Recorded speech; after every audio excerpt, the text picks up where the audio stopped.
Today, we are going to install the new DRT Motorsports Rear Bumper for Polaris RZR 200 EFI. Install time for this item is around 30 minutes and can be installed by yourself and comes in at a difficulty level of beginner. You'll need the following tools for this project. So gather the tools needed and let's get to the install. Step 1. Remove hardware from the factory cage. With an impact driver and T40 Torx bit, remove the bolts that mount the rear of the cage.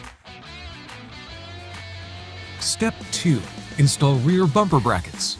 You'll need a pry bar to lift the rear plastic panel so you can insert the bumper bracket. Once you've completed one side, repeat the same step on the other side. With the brackets in place, ensure the holes are properly aligned. Then begin reinstalling the factory cage hardware. Start by hand threading the bolts, and once everything is seated correctly, tighten the hardware using an impact driver with a T40 Torx bit. Step 3. Install rear bumper. With the rear bumper properly aligned, begin by hand threading the provided hardware into the lower bolt holes.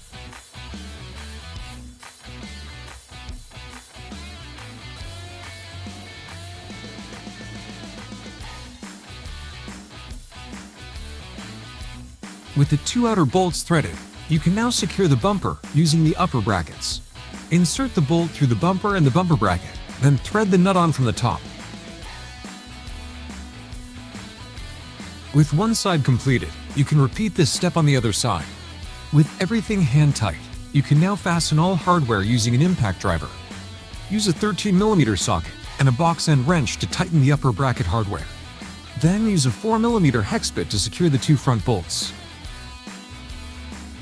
Congratulations, you have now installed your new DRT Motorsports Rear Bumper for Polaris RZR 200 EFI.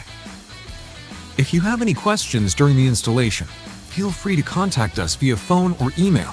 Our support team is here to help. To stay up to date on the latest DRT Motorsports products and events, be sure to subscribe and follow us on Facebook and Instagram.